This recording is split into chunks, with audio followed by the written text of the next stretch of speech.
नमस्कार, सत श्री अकाल, राम राम सा, खम्बागणी वणक्कम, प्रणाम। आप सभी का ऑल्टरनेट मीडिया में फिर से स्वागत है। हमारे साथ जुड़े हुए नीरज अत्री सर और हम बात करने वाले एक ऐसे पिलर के बारे में। Sir, a warm welcome. हम ऐसे पिलर के बारे में बात करने वाले हैं जिसपे बहुत बड़ा आघात हुआ है। देखिए, एक पॉलिटिकल कल्ट है, या मैं बोलूँगी एक ट्राइबल कल्ट है, जिसका 3 पिलर्स के ऊपर भारत या किसी भी देश में इनका पूरा दबदबा चलता है। सबसे पहले तो इकोनॉमी, हलाल इकोनॉमी। दूसरा, जहाँ से ये हथियार है, क्योंकि पैसा वहीं से आता है। दूसरा है इनका मस्जिद, जहाँ पे पूरी बैठ के प्लानिंग होती है। कोई सीसीटीवी कैमरास नहीं है देखने के लिए। मंदिरों में लगे होंगे, चर्चेस में भी हो सकता है कहीं लगे हों, बट यहाँ पे नहीं लगे हुए। और तीसरा, इस पूरे उसको चलाने के लिए जो यंग माइंड्स को तैयार किया जाता है, दैट इज मदरसास। 4 स्टेट्स और चारों के चारों बॉर्डर स्टेट्स इस वक्त इस पे बहुत तेजी से काम कर रहे हैं। और इस पे पूरा का पूरा ये जो शाह की जो टीम है वो भी इनके साथ लग कर काम कर रही है। क्यों? क्योंकि ये चारों स्टेट्स के ही वजह से जो हम बात करते हैं डेमोग्राफिक चेंज के ऊपर, जो एक एसआईटी बनाई गई है, वो इम्पोर्टेंट हो जाती है। सर, ये 4 स्टेट्स कौन से हैं और क्यों इम्पोर्टेंट हो जाता है crack down on the madrasas in India? Over to you sir. जी। वैसे तो आपने गायत्री जी बोल ही दिया इंट्रोडक्शन में कि जहाँ पर ये इंडोक्ट्रिनेशन करते हैं, जहाँ पर के एक आम किसी भी बच्चे को जिहादी बनाया जाता है, उसे नफरत करना सिखाया जाता है, वो है मदरसा। क्योंकि हमारे स्कूल में जो जनरल एजुकेशन है वो तो बिल्कुल सेक्युलर है। वो आपको साइंस सिखाएगी, मैथ सिखाएगी, लैंग्वेजेस सिखाएगी, सोशल स्टडी सिखाएगी, लेकिन वो आपको कहीं पर भी दूसरों से नफरत करना नहीं सिखाती है। तो अब इस्लाम का जो बेस है वही है कि मुझे 2 तरह के ग्रुप बनाने हैं, एक मोमिन का, दूसरा जिनसे हमने नफरत करनी है। तो नफरत करने की जो फैक्ट्री है इनकी, वो मदरसे हैं।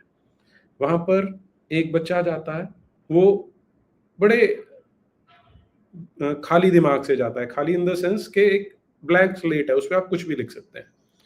वहां पर उन्हें जो इनकी दीनी तालीम जिसे कहते हैं, इस्लाम, कुरान है, उसमें हदीसें हैं और मोहम्मद की बायोग्राफी है, वो सिखाई जाती है।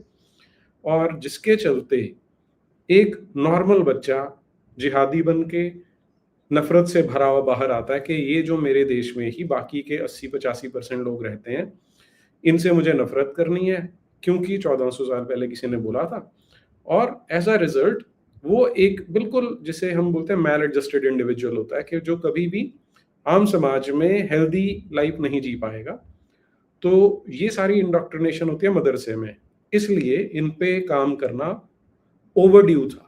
हम कहने को हम अब 80 साल के होने वाले हैं, अमृत काल हमारा चल रहा है, लेकिन हमने इसे अभी तक एड्रेस नहीं किया था। तो थैंकफुली, कहते हैं ना, बेटर लेट देन नेवर, के अब हम इस पे कमेटी बनाई है कि जो डेमोग्राफिक चेंजेस अननेचुरल हो रहे हैं, तो अमित शाह जी ने बड़ा अच्छा काम किया है।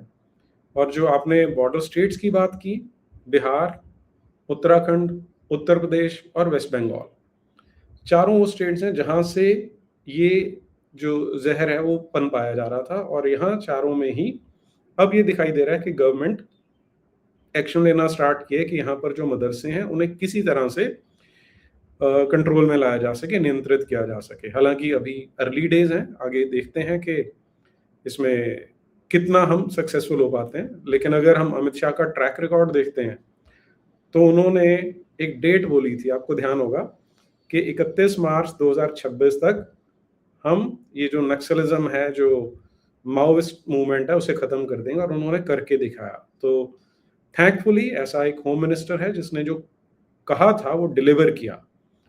और कभी कभी लोग इसे अंडर एस्टिमेट कर जाते हैं, इसके लिए बहुत बड़ा कॉन्फिडेंस चाहिए होता है कि एक कट ऑफ डेट दे दी उन्होंने। और आज हम जब बैठे हैं, जुलाई चल रहा है, अगर एक भी इंसिडेंट हो गया होता तो हमारे देश में ऐसे गद्दारों की कमी नहीं है, ना तो पत्रकारों की, ना पॉलिटिशियंस की, जिन्होंने तुरंत काले फूटना स्टार्ट कर देना था कि देखो जी, बोलते तो थे खत्म हो गया, लेकिन अभी भी इंसिडेंट्स हो रहे हैं। तो मुझे लगता है कि अमित शाह ने इस काम को हाथ में लिया है, तो वो ही विल मेक श्योर कि a thorough work is done over this. जी सर, ये चारों स्टेट्स ही इनकी नजर में थे, पर ये चारों स्टेट्स में सबसे बड़ा काम कौन कर रहा है और सबसे बड़ा खतरा कहाँ पे है? हम बात करें उत्तराखंड, फिर आता है यूपी, फिर बिहार और फिर वेस्ट बंगाल। जी बड़ा बड़ा मुश्किल है ये कहना, लेकिन देखिए, क्योंकि वैसे तो मैं बोलता कि एपिसेंटर उत्तर प्रदेश है, लेकिन वहाँ पर क्यों योगी जी ने बहुत समय से काम करना स्टार्ट कर दिया था, और उनकी जो एडमिनिस्ट्रेटिव एबिलिटी है, उसके चलते उन्होंने उत्तर प्रदेश को भी वो ढक्कन लगा के रखा हुआ है कि वहाँ पर वो विस्फोट कर नहीं पा रहे हैं। हालाँकि अंदर ही अंदर वो ज़हर है, वो कभी भी बाहर निकलने की ट्राई तो करेगा। लेकिन अगर हम इम्पोर्टेंस देखें आज की डेट में, तो मुझे लगता है कि वेस्ट बंगाल सबसे ज़्यादा डेंजरस स्टेट है आज की डेट में, और जो शुभेंदु अधिकारी उसमें जो काम कर रहे हैं, वो हमें अप्रिशिएट भी करना चाहिए, क्योंकि पिछले सिर्फ ये पिछले कुछ समय नहीं है, आप अगर पिछले 40 साल का एक ट्रेंड देखेंगी, तो एक कॉरिडोर बनाने की तैयारी की जा रही थी, जैसे ग्रीन कॉरिडोर आप बोल सकती हैं। पूरे बॉर्डर के साथ-साथ मदरसों की डेंसिटी इतनी ज़्यादा की गई, और अंडर द रडार रख के किया गया कि आम लोगों को तो पता ही नहीं है कि किस हद तक वहाँ पर ना सिर्फ डेमोग्राफी चेंज हुई है, बल्कि वो जो डेमोग्राफी है वो एक टिकिंग टाइम बॉम्ब की तरह है, जिनके अंदर ये ज़हर कूट-कूट के भरा जा रहा है हर रोज़। तो अगर आपको इसे रैंक करना होगा, तो मुझे लगता है कि वेस्ट बंगाल सबसे इम्पोर्टेंट, दूसरे नंबर पे उत्तर प्रदेश आता है, और फिर बंगाल, और चौथे नंबर पे उत्तराखंड आएगा, क्योंकि ज्योग्राफिकली छोटा साइज है। हालांकि वहां पर जो एक्टिविटी है वो बहुत ही रैम्पेंट है। आज से 15 साल पहले हमें से कोई कल्पना भी नहीं कर सकता था कि उत्तराखंड में इतनी ज्यादा जिहादियों की इन्फिल्ट्रेशन हो जाएगी, और इतने ज्यादा वहां पर ये अपना स्ट्रक्चर खड़ा कर लेंगे।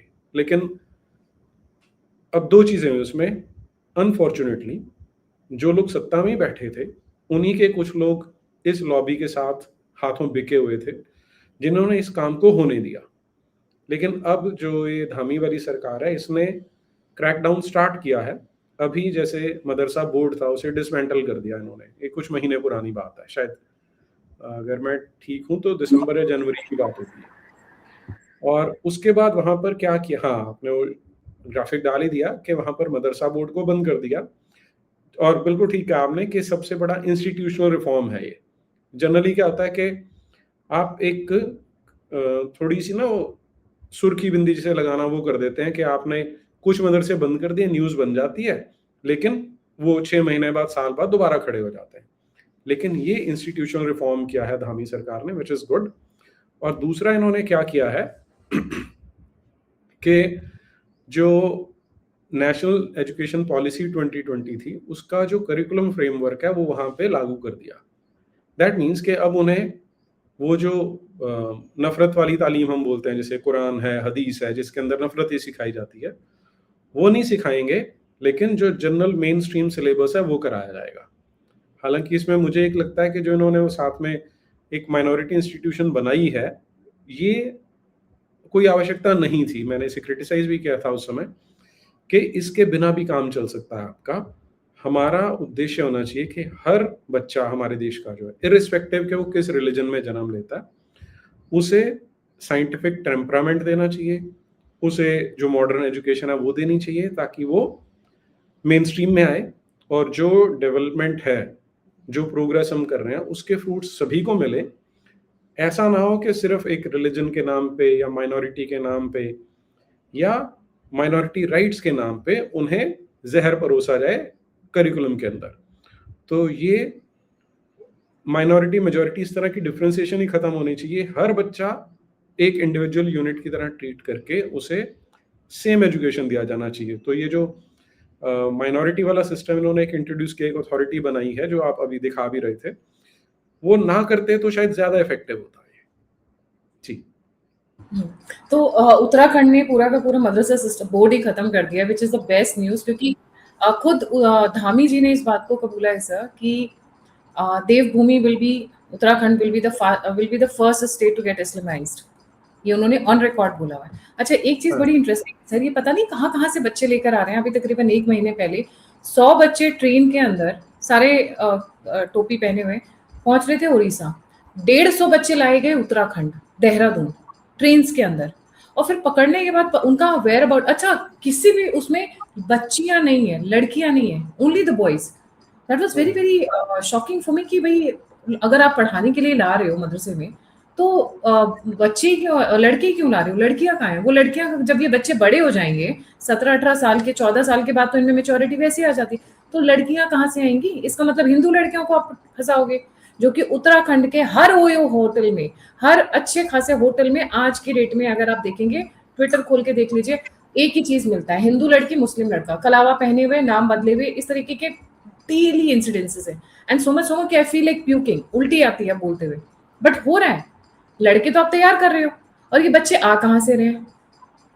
जी। शॉकिंग मुझे इसलिए नहीं लगता क्योंकि मैं पिछले काफ़ी समय से ट्रैक करता आ रहा हूँ मैंने, और ये इनका बड़ा tried and tested modus operandi है कि जहाँ पर जैसे बिहार वाला एरिया है और स्पेशली जो ईस्टर्न यूपी है, जो सहारनपुर वाली बेल्ट है, वहाँ से छोटे-छोटे बच्चे उठाए जाते हैं, मेवात वाले रीजन से उठाए जाते हैं। उन्हें ट्रकों में भरकर, ट्रेन्स में भरकर ट्रांसपोर्ट किया जाता है। वो एक मदरसे में जाएँगे जहाँ पर उन्हें वही दीनी तालीम दी जाएगी। फिर अगला स्टेप होता है, जब थोड़े से बड़े होते हैं, उन्हें वहाँ पर जोड़ दिया जाता है जो रेहड़ी-फड़ी वाले होते हैं, जो सब्जी बेचते हैं, फल बेचते हैं, इस तरह के जो काम करते हैं, जो रद्दी वाले हैं। आप किसी भी अपने देश में किसी भी लोकेलिटी में रह रहे हैं ना, आप देखना शुरू कीजिए, आपको दिखाई दे जाएगा ये कि इनके साथ छोटा-छोटा बच्चा अटैच किया जाता है। वो धीरे-धीरे काम सीखता है, फिर कुछ समय बाद उसे एक अलग से रेहड़ी लगा के दी जाती है। तो वो जो स्ट्रीट डोमिनेंस या ये जो छोटे बिज़नेस की डोमिनेंस है, वहाँ से वो इसे अचीव करते हैं। और तीसरी बात जो फिर आपने बोली कि फिर वो धीरे-धीरे लड़कियों पे एक कंपोनेंट होता है जो फब्तियाँ कसने का काम करता है। वो किया जाता है उस एरिया में जहाँ पर इन्होंने अपना गढ़ बनाना होता है, कि वहाँ पर हिंदू बच्चियों को तंग किया जाएगा, हिंदू परिवारों को तंग करेंगे, सड़कों पे मीट के टुकड़े, हड्डियाँ खा के फेंकी जाएँगी, लड़कियों को फब्तियाँ कसी जाएँगी। एज़ अ रिज़ल्ट जो हिंदू परिवार होता है, उन्हें लगता है कि यार हम यहाँ नहीं रह सकते, तो वहाँ से माइग्रेट करना शुरू करते हैं, तो इनके घेटों बनने स्टार्ट होते हैं। हर नई लोकेलिटी में यही मोडस ऑपरेंडी होता है इनका। और दूसरा काम जो आपने बताया कि जो थोड़े बड़े हो जाते हैं, उन्हें बाकायदा ट्रेनिंग दी जाती है कि तुम लोगों ने किस तरह से हिंदू लड़की को अपने जाल में फँसाना है। और मुझे ध्यान नहीं मैंने लास्ट टाइम ये चीज़ आपके यहाँ शेयर की थी या नहीं, उसमें भी 2-3 स्टेप्स होते हैं उसके अंदर। पहले लड़की को कल्टीवेट किया जाता है, इस स्टेज में उसे अपनी तरफ अट्रैक्ट कराया जाता है। दूसरी स्टेज आती है जिसमें लव बॉम्बिंग होती है कि तू तो बहुत कुछ डिज़र्व करती है, तू हूर है, तू परी है, तू शहज़ादी, इस तरह की बातें उन्हें सिखाई जाती हैं। तो अब ये ह्यूमन वीकनेस है और लड़कियों में शायद वैलिडेशन की ज़्यादा उन्हें आवश्यकता लगती है, तो जब उसे ये वैलिडेशन मिलती है, तो धीरे-धीरे वो इनकी तरफ अट्रैक्ट होती है। साथ ही साथ जो तीसरा काम किया जाता है, वो होता है उन्हें अपनी जड़ों से, उनके परिवार से और उनके धर्म से काटने का काम किया जाता है। और उसके लिए जो बहुत सिंपल ट्रिक होती है, उन्हें बताया जाता है कि मैं तो तुझसे बहुत प्यार करता हूँ, तूने देखा ही है, ना मैंने मज़हब देखा, ना कुछ देखा। लेकिन जब तू घर में बात करेगी, तो तुझे रिएक्ट करेंगे कि हम तो वैसे ही बदनाम हैं, इस्लाम को बदनाम किया जाता है, तो बिना जाने बोल देंगे कि हम नहीं, मुसलमान से तेरी शादी नहीं करेंगे। और वो लड़की वही चीज़ प्ले आउट होता देखती है। जब वो घर में बात निकलती है, जो भी बाप होता है, भाई होता है, वो एग्ज़ैक्टली ऐसे ही रिएक्ट करता है। अब लड़की का माइंड कैसे काम करता है? उसे तो समझ में आता है कि मेरा अब्दुल इतना इंटेलिजेंट है, उसने ये बात पहले ही प्रेडिक्ट कर दी थी कि ऐसे ही होगा, तो मैं इतने छोटी सोच वाले लोगों के साथ रह रही थी, ये घटिया लोग हैं। साथ में उसे सिखाया जाता है कि तुझे कैसे, तेरा कॉन्स्टिट्यूशनल राइट है, तुझे कोई नहीं रोक सकता, तुझे कन्वर्ट होना है तो अपने आप होना है। लेकिन अगर तू ये बताएगी कि तू लड़के के चक्कर में या लड़की के चक्कर में कन्वर्ट हुआ या हुई है, तो तेरा मजाक उड़ेगा। तो अब वो क्या करते हैं, उसे प्री डेट कर देते हैं कि नहीं, इस्लाम तो मुझे पहले से ही अच्छा लगता था, चक्कर में मैं बाद में फंसी हूँ। ये सब उन्हें, ये लड़के साइकोलॉजिकली ऐसे मैनिपुलेट कर देते हैं कि लड़कियां काम कर रही हैं। अभी मैं कई केसेस ऐसे देख रहा हूँ। और फाइनली उन्हें बताया जाता है कि अगर जब तू यहाँ इस्लाम में आ जाएगी, तब तुझे पता लगेगा कि महिलाओं को कितने राइट्स मिलते हैं और हम कितने शान से अपनी यहाँ लड़कियों को रखते हैं। और अनफॉर्चुनेटली लड़कियां इस झांसे में फंस रही हैं। तभी सूटकेस में आती है, मेरा अब्दुल ऐसा नहीं है। तो ये बात तो हो गई उत्तराखंड की सर। तो चारों स्टेट्स के अप्रोच में डिफरेंस क्या है? जैसे बिहार में भी चल रहा है, बंगाल में भी चल रहा है, उत्तर प्रदेश में सबसे ज़्यादा चल रहा है। जी। उत्तर प्रदेश में देखिए, सबसे पहले जब योगी जी ने स्टार्ट किया था तो वहां पर इन्होंने कोर्ट से इंटरवेंशन करा ली थी। आपको ध्यान होगा जब योगी जी ने कहा था कि मदरसे बंद किए जाएंगे, तो हालांकि वो बात हुई थी अनएडेड मदरसों की, और जिन्होंने पूरे जिनकी वेरिफिकेशन नहीं हो पाई है उनकी बात की थी। तो उस समय सुप्रीम कोर्ट से, अच्छा आप हाँ सामने दिखाई रही हैं कि हाँ एग्जैक्टली यही बात मैं बोल रहा था। तो उसके बाद क्या हुआ था कि कोर्ट ने यहाँ पर थोड़ा सा इंटरवीन करके उसे एक तरह से स्टॉप लगाने की कोशिश की थी। लेकिन जो सुप्रीम योगी कोर्ट जी का का, मामला उठ गया था शायद।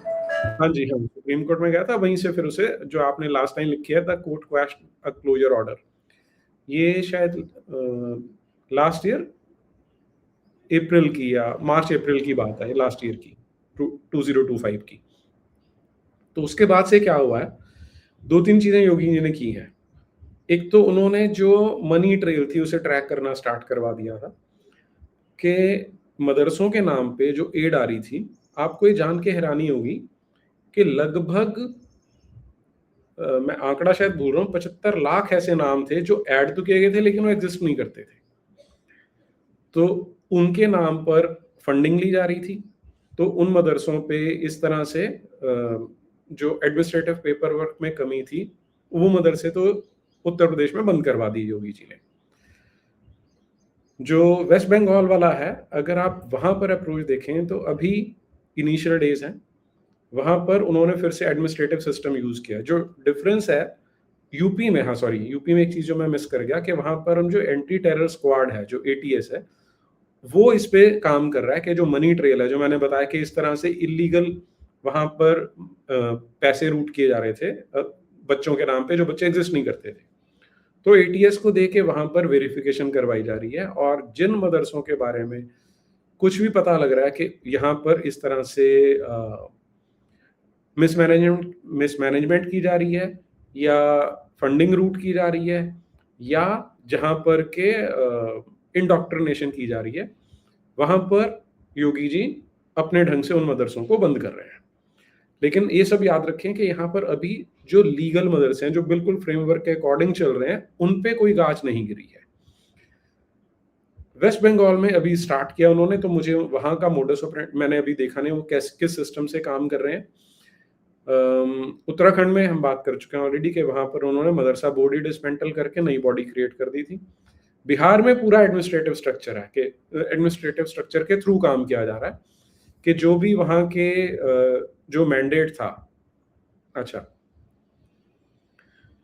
हाँ, कि वहां पर एक तो जगह जहां पर उन्होंने बोला कि मदरसा एग्जिस्ट करता है, वहां पर टीम पहुंचती है जो इंस्पेक्शन करने वाली है, उन्हें देखते हैं कि पहला स्टेप है फिजिकल वेरिफिकेशन का, उसके बाद उनके जो डॉक्यूमेंट्स हैं वो वेरीफाई किए जाते हैं।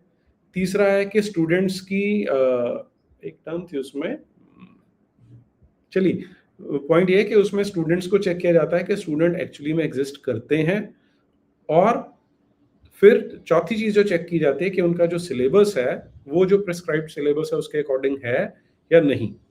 और यहाँ पर मुझे लग रहा है कि सबसे अभी जो सबसे वीक अप्रोच है वो बिहार मॉडल की है, कि वहां पर अभी वो जो इंडॉक्ट्रिनेशन हो रही है उसको टच नहीं कर पा रहे हैं। उन्होंने सिर्फ एक, जैसे कहते हैं ना, स्ट्रेट फॉरवर्ड ब्यूरोक्रेटिक अप्रोच है कि अगर मदरसा बोर्ड में ये चीजें लिखी हुई हैं, ये करिकुलम पढ़ा सकते हैं, तो वो कराया जा रहा है या नहीं कराया जा रहा, इतने को देख रहे हैं। वो उसके अंदर का जो कंटेंट है उस पर जोर नहीं दे रहे। तो ये मुझे लगता है बिहार गवर्नमेंट को यहाँ पर देर सवेर ये करना ही पड़ेगा कि अगर हम ये चाहते हैं कि जिहादी ना बने, तो अल्टीमेटली हमारा एम ये होना चाहिए कि जो इनके करिकुलम में उन्हें जहर पढ़ाया जाता है, जो नफरत पढ़ाई जाती है, वो ना पढ़ाई जाए।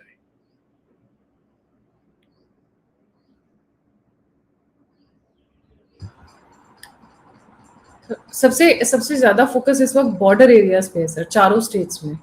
अगर मैं बात करूँ उत्तर प्रदेश की, मैं बात करूँ बिहार की, मैं बात करूँ बंगाल की, जैसे अभी उत्तर प्रदेश में स्पेशली क्रैकडाउन हुआ था, अगर हम देखें तो इन डिस्ट्रिक्ट्स में होता है, श्रावस्ती में, बहराइच में, महाराजगंज, बलरामपुर, सिद्धार्थनगर, लखीमपुर खीरी, ये एरियाज में इनका सबसे ज्यादा क्रैकडाउन है। योगी जी को समझ में आ रहा है कि ये इन्वर्ट करने की कोशिश कर रहे हैं, मतलब बाहर से प्रेशर डालकर भारत में पुश करने की, वो जो ग्रीन बेल्ट, अच्छा कोइंसिडेंटली सर यही काओ बेल्ट भी है हमारा, उत्तराखंड, उत्तर प्रदेश, बिहार, बंगाल, ये बहुत बड़ा गौ तस्करी का सबसे बड़ा बेल्ट है ये, अगर आप देखेंगे तो।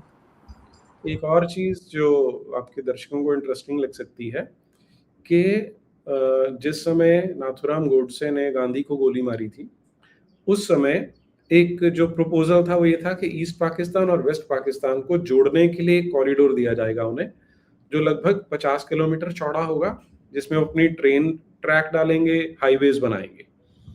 तो ये जो मदरसों वाली बेल्ट आपको दिखाई दे रही है, जिसे आज हम ग्रीन बेल्ट की बात कर रहे हैं, वो एग्जैक्टली वही वाला रूट है जहां पर उन्होंने उस समय वो लीगली मांग रहे थे। गांधी होता तो शायद वो दे भी देता उन्हें, लेकिन उन्हें लगा कि अब इस्लाम है ऐसी मशीनरी है कि वो रुकता नहीं है। उन्होंने लगा वो वाला रूट अडॉप्ट नहीं कर सकते, तो अब उन्होंने धीरे धीरे पूरे बॉर्डर के अराउंड उसी वाली बेल्ट पे मदरसे क्रिएट करने स्टार्ट कर दिए। फंडिंग अलग अलग सोर्सेज से आ रही है उनकी, और अभी आपने जैसे यूपी का तो बता दिया, लेकिन ऐसे बिहार का भी देखेंगे, गोपालगंज, ये जो वहां वाला जो पूरा बॉर्डर एरिया है वो पूरे का पूरा मदरसों से अटा पड़ा है। सेम जो आपने बोला बिहार, सॉरी बिहार कह रहा हूँ, वेस्ट बंगाल, उसमें भी सेम आपको दिखाई देगा। बिल्कुल मुर्शिदाबाद, ये जो 24 परगना, पूरी जो बेल्ट है वो आप देखेंगे सारी की सारी मदरसों से अटी पड़ी है। और वो सबसे अच्छा इनके लिए एक फ्रंट की तरह काम करता है। आम लोग या एडमिनिस्ट्रेटिव लोग क्या सोचते हैं कि यार ठीक है, तो उनका रिलीजन पढ़ा रहे हैं, एक तरह से स्कूल की इमेज बनती है। ये हमारे जो लॉ एनफोर्समेंट एजेंसीज हैं, जो एडमिनिस्ट्रेटिव स्ट्रक्चर है, उन्हें ये चीज बड़े क्लियरली समझ में आ जानी चाहिए कि जो मदरसा बनता है वो एक जिहाद की फैक्ट्री है, वहां से जिहादी निकलते हैं। तो उसे उस सिंपैथी से देखने की बजाय वहां पर तो बहुत ज्यादा स्क्रूटनी होनी चाहिए, और अल्टीमेट एम ये होना चाहिए कि इस देश में मदरसा एग्जिस्ट ही ना करे। हाँ, बिकॉज कोई साइंस की पढ़ाई तो नहीं कर रहे हो, दीनी इमाम की पढ़ाई कर रहे हो, अपने घर में करो, उसके लिए स्टेट क्यों स्पॉन्सर करे आपको। और ये कॉन्स्टिट्यूशनल राइट्स सब ये जो इन्होंने जबरदस्ती घुसेड़े हैं, क्योंकि अगर आप देखा जाए, अगर आप ड्राफ्टिंग कमेटी की बहुत सारी अंबेडकर की और नेहरू की जो बहसबाजियां हुई थी, वो रिलीजियन वाले मैटर पे सबसे ज्यादा हुई थी। Ambedkar was against these kind of institutions while Nehru wanted it. और नेहरू, और अच्छा by the way drafting committee में दो बड़े मजेदार लोग थे, मैं व्यूअर से रिक्वेस्ट करूंगी होमवर्क करिए, नहीं तो बाद में हम ऑब्वियसली शो करेंगे। दो मुस्लिम्स थे। फ्रीडम ऑफ जितने भी फंडामेंटल राइट्स थे उसमें माइनॉरिटी को घुसेड़ने का काम उनका था, राइट।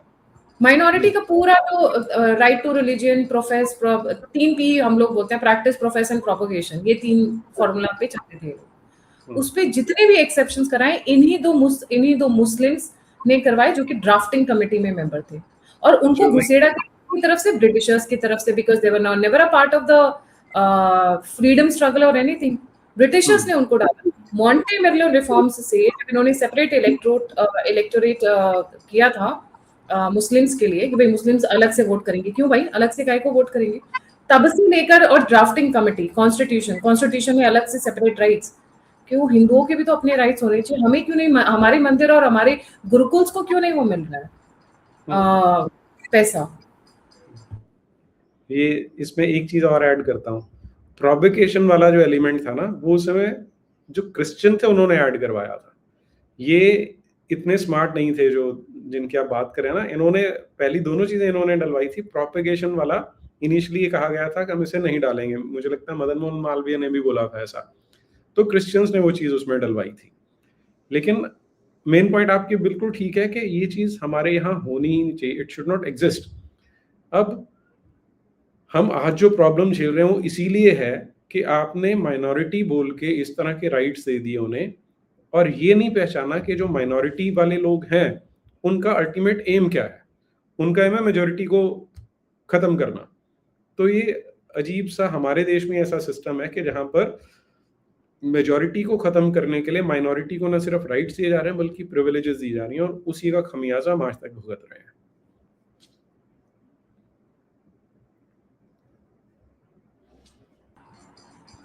सर, ये जिनकी हम बात करें, जो ड्राफ्टिंग कमेटी थे, उनका नाम था मोहम्मद इस्माइल साहिब।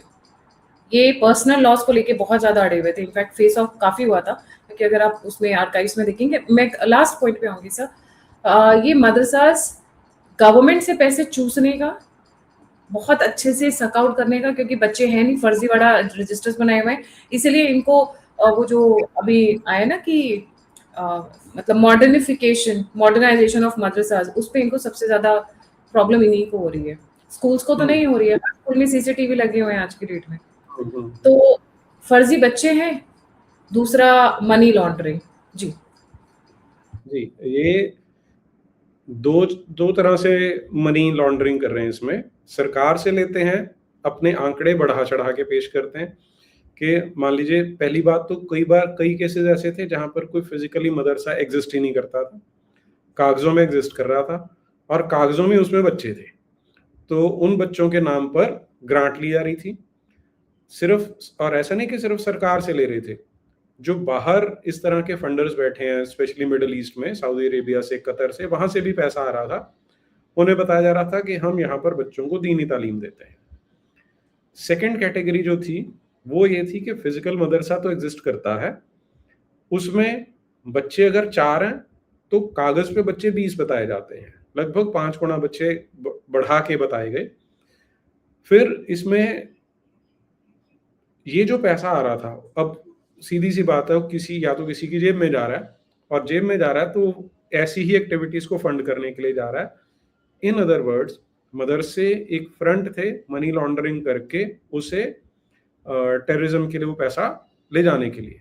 तो जो योगी जी ने, हमने पहले बात की ना, स्टार्ट किया था कि आधार कार्ड से लिंक कर दिया उन्होंने, तो आधार कार्ड, अब उतने बच्चे तो हैं नहीं, जब आधार कार्ड लिंक नहीं हो पाए तब समझ में आया पहली बार कि इतना इन्होंने नंबर्स इन्फ्लेट करके बता रखे हैं, और उद्देश्य यही था कि पैसा लेके मनी लॉन्ड्रिंग करने का उसमें। अच्छा सर, मुस्लिम्स की पॉपुलेशन क्या भारत में इतनी है जितनी कि ये मस्जिदें और मदरसे ये लोग क्लेम करते हैं? क्योंकि मेरे ख्याल से हर 10,000 पे एक मदरसा या मस्जिद खड़ी हो गई है भारत में, और लाख पे एक मंदिर नहीं होगा हिंदूज की, अगर मैं बात करूं तो। इसमें अगर आप दूसरे ढंग से देखें ना, ऐसे कि 1947 में कितने मदरसे थे, 3 फिगर्स में थे, 1000 से कम, 400 या कुछ ऐसे मदरसे थे 1947 में। आज उनकी संख्या लाखों में है। तो जो आपका क्वेश्चन है ना, अब इसमें 2 तरह की थॉट आती है। पहले वो है जिनका कहना है कि मुसलमान 16-17% नहीं है, 25% हो चुके हैं, और वो कई बार वो अपने आप भी क्लेम करते हैं। लेकिन इसमें जो संजय जी है ना, अपना संजय दीक्षित जी, उन्होंने मुझे बताया फर्स्ट टाइम, कहते हैं कि ये इनकी एक स्ट्रेटजी है, अपने आंकड़े बढ़ा के बोलते हैं, क्योंकि वो सेंसस कमिश्नर बन के गए थे, और वो भी रहे हैं, जो जब वोटिंग होती है तो वहां पर वो इलेक्शन कमीशन के साथ भी उन्होंने काम किया था एज एन IAS। उन्होंने बताया कि मैंने देखा है कि एग्जेजरेट करके बताते हैं। तो मुझे संजय जी की बात ठीक लगती है कि इनकी पॉपुलेशन ये एज अ स्ट्रेटजी बढ़ा चढ़ा के बोलते हैं, उतनी है नहीं है। तो नंबर 1, और दूसरी चीज, आपकी बात बिल्कुल ठीक है कि उसके कमेंसरेट अगर आप देखेंगे तो मदरसे और मस्जिदों की जो संख्या है वो बहुत ज्यादा बड़ी है। It should not be there, और वो बाय डिजाइन ही है, क्योंकि इन्होंने अपनी वो जो टॉक्सिक आइडियोलॉजी उसे प्रमोट करना है, इसलिए है। और फियर फोबिया क्रिएट करना है ना हिंदुओं में और बाकी नॉन मुस्लिम कम्युनिटी में, कि हम तो इतने, इसीलिए इकट्ठे होकर नमाज पढ़ते हैं, इसीलिए सड़क पे पढ़ते हैं, कि दिखाई दे कि हम कितने बड़े हैं। काफी बहुत ही सिस्टमैटिक, देखिए hats off to their structure. Hindus इसमें सब फेल होते हैं। अगर ब्रिटिशर्स ने हमारे ऊपर राज किया था, उसका मैं एक बहुत बड़ा क्रेडिट देना चाहूंगी। They were highly systematic, organised, disciplined, profession and personal में टोटल डिस्टिंक्शन। उनका ह्यूमनली नेचर कुछ भी हो उसको बहुत अलग रख के, जब प्रोफेशन की बात आती थी तो देवर रुथलेस। जलियांवाला बाग करने के लिए आपको अंदर से मतलब आपका प्रोफेशन और पर्सनल बहुत अलग होना चाहिए, मतलब आपको इंसान नहीं होना चाहिए, मैं ये बोलूंगी। अदरवाइज आप वो नहीं कर सकते अगर थोड़ा सा भी आपने अपनी पर्सनल फीलिंग्स को बाहर आने दिया। तो they were very, and similar is the Islamic, या इनकी इनकी भी वही स्ट्रैटेजी है मोर और लेस। हाँ, they are on the higher violent side compare to the Britishers. उसमें आप पता क्या है, हमें देखना पड़ेगा कि ब्रिटिशर्स थे कौन, वो क्रिश्चियंस थे। तो इस्लाम और क्रिश्चियनिटी अब्राहमिक रिलीजन्स हैं, ऑर्गेनाइज्ड रिलीजन्स हैं। तो जैसे वो सीताराम गोयल जी बोलते हैं ना कि ये ऑर्गेनाइज्ड गैंगस्टरिज्म्स हैं, masquerading as religions. तो उनका स्ट्रक्चर वैसा है। हिंदू धर्म का जो स्ट्रक्चर है वो बिल्कुल डिसेंट्रलाइज्ड है, इंडिविजुअलिस्टिक है। यहाँ आपको संडे को या शुक्रवार को एक अपने गिरोह का जो अड्डा उसमें इकट्ठे नहीं होना, जहाँ पर जो सरदार है आपको भाषण देगा कि हमने इनको मारना है, इनको काटना है। तो उनका स्ट्रक्चर ही वैसा बना हुआ है कि ऑर्गेनाइज सिस्टम है उनके पास। हमें क्या बताया जाता है कि मंदिर में जाना है, गर्भगृह में, तो आपने जाना ही नहीं है, आपने वहां पर भगवान के साथ कनेक्ट होना है। तो मंदिर बिल्कुल अलग चीज है। इनके जो चर्च हैं और मस्जिदें हैं वो एक कम्युनिटी सेंटर की तरह मीटिंग पॉइंट्स हैं, जहां पर वो मिलके बैठते हैं और जो भी उनका चीफ है वो उन्हें फिर डायरेक्शंस देता है कि हमने क्या करना है। तो ये बहुत बड़ा डिफरेंस है हम में और उनमें। और आज जो डिसेंट्रलाइजेशन है, ये जिस समय इस्लाम इन्वेड कर रहा था तब तो हमें फायदा हुआ कि उनके पास कोई ये नहीं था कि अगर हमने इनका जो बुद्धिस्ट स्तूप है वो तोड़ दिया, वहां पर सारे बुद्धिस्ट भिक्षु थे, उन्हें मार दिए, तो बुद्धिज्म समाप्त हो गया। डिसेंट्रलाइजेशन ने हिंदुओं को बचा के रखा उन 1000-1200 वर्षों में। लेकिन आज वो हमारी कमजोरी बन गया है कि एक तरफ ऑर्गेनाइज्ड गैंगस्टर्स हैं, दूसरी तरफ अनऑर्गेनाइज्ड लोग हैं। तो इसलिए there is a very big mismatch between the two ideologies. और वही जो आप कह रहे हैं ना, इसीलिए उसका रिजल्ट है जो हमें ये देख रहे हैं। और एक चीज और बहुत इंटरेस्टिंग है कि हम मंदिर जाते हैं, हम अपने जब भी हम अपने ध्यान में बैठते हैं तो हम भगवान से कनेक्ट करने की कोशिश करते हैं, अलमाइटी से। ये लोग जाते हैं तो इनका आपस का नेटवर्किंग होता है कि किसको खत्म करना है, किसकी बेटी का रेट लगाना है। मतलब you know that is the difference. You are not connecting to your almighty, आप कनेक्ट कर रहे हो किसी आपस में एक प्लानिंग के करने के लिए, एक साजिश रचने के लिए, या जो भी आप कहें।